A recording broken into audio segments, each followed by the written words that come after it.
నమస్కారం అన్న, నా పేరు గ్రీష్మ, మాది బంగారుపల్లి మండలం. మిమ్మల్ని పాదయాత్రలో చూసాము. అప్పుడు ప్రతి తల్లికి, చెల్లికి, అక్కకి ఎంతో భరోసాని కల్పించారు. కానీ కాదంబరి జిత్వాని గారి విషయంలో గత ప్రభుత్వం ఎంతో అన్యాయం చేసింది. తెర ముందు అన్యాయం చేసిన వాళ్ళే కాకుండా తెర వెనక ఉన్న వారిని కూడా శిక్షిస్తారా?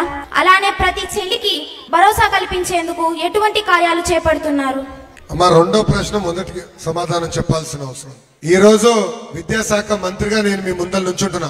ఆనాడు అడుగడుగున పాదయాత్ర నేను చెప్పా, కేజీ నుంచి పీజీ వరకు విద్యని బలోపేతం చేయాలి, కరికులం ని బలోపేతం చేయాలి. కేజీ నుంచి పీజీ వరకు ఒక moral responsibility, social responsibility, civic responsibility తీసుకురావాలని చెప్పా. కరికులం లో ఉండాలని చెప్పా. మహిళల్ని గౌరవించాలనేది నరనరాలు ఎక్కించాలి, అప్పుడే సమాజంలో మార్పు వస్తుందని చెప్పా. అది మేము వచ్చే సంవత్సరంలో అకాడమిక్ ఇయర్ మేము ప్రవేశపెట్టబోతున్నాం. బలమైన చట్టాలు ఇప్పటికీ ఉన్నాయి తల్లి, కానీ ఆ చట్టాలని గతంలో అమలు చేయాల.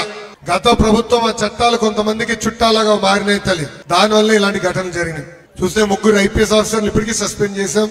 తెర వెనకాల ఎవరున్నారో వాళ్ళందరి పేర్లు ఒక పుస్తకంలో ఉంది తల్లి. ఏ పుస్తకం తెలుసా? ఏ పుస్తకం? ఆ ఎర్ర బుక్ కి ఈ మధ్యన జగన్మోహన్ రెడ్డి గారికి నిద్ర రావట్లేదంట. ఏ ప్రెస్ మీట్ లో పెట్టినా ఎర్ర బుక్ గురించి మాట్లాడుతున్నా. మళ్ళీ ఫేక్ జగన్ గారికి చెప్పదలుచుకున్నా. నేను ఏం చెప్పాను తల్లి, బంగారుపాలెం మీటింగ్ లో నేనేం చెప్పానంటే, ఏ అధికారులైతే చట్టాన్ని ఉల్లంఘించి ప్రజల్ని, కార్యకర్తలు ఇబ్బంది పెట్టారో వాళ్ళని నేను వదిలిపెట్టానని చెప్పిన. దాంట్లో భాగంగానే యాక్షన్ తీసుకున్నాను తల్లి.